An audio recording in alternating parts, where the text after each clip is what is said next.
Telugu Desam party నేత హత్య case మొన్న ఏదైతే ఆ రోజున మనం ఫస్ట్ బ్రేకింగ్ చేసాం మన దాంట్లోనే మిగతా ఛానల్ ఇంకా టచ్ చేయకముందు తెలుగుదేశం నాయకుడు హత్యకు గురయ్యాడు అన్నటువంటిది. ఇప్పుడు ఆ కేసులో ఆ రోజునే లోకేష్ గారు స్పందించి వైఎస్ఆర్ కాంగ్రెస్ పార్టీ అరాచకాలకు అంతు లేదు, వాళ్ళకి మద్దతు ఇవ్వలేదని ఇట్లా చేశారని ట్వీట్ చేసింది చూసాం.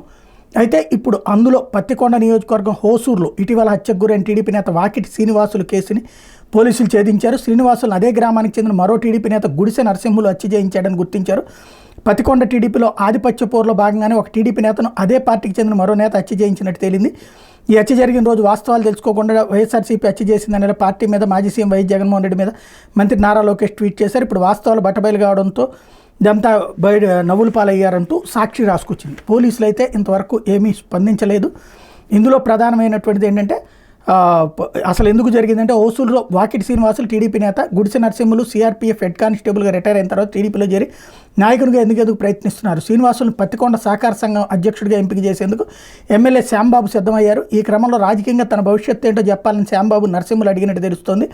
హోసూరులోనే ఇద్దరు ఉంటే భవిష్యత్తులో గొడవలు ఉంటాయని, పత్తికొండలో కాపురం పెడితే అక్కడ వార్డు బాధ్యతలు అప్పగిస్తానని నరసింహులకి శ్యాంబాబు చెప్పినట్టు తెలిసింది. దీంతో రాజకీయంగా శ్రీనివాసులు ఎదగడంతో పాటు తాను ఊరు వదిలే పరిస్థితి తలెత్తే ప్రమాదం ఉందని గ్రహించిన నరసింహులు ఈ నెల 14న శ్రీనివాసులు హత్య చేయించారు. ఇక శ్రీనివాసులని వడ్డే కాశీనాథ్, ఎరుకుల వంశీ అనే ఇద్దరు బాల నేరస్తులు హత్య చేసినట్టు పత్తికొండ డీఎస్పీ శ్రీనివాసాచారి వెల్లడించారు. వీళ్ళతో పాటు రామాంజనేయులు, హరికృష్ణ, వడ్డే నరసింహుల్ని కూడా కేసులో చేర్చారన్నటువంటిది ఇక్కడ కీలకమైనటువంటి అంశం.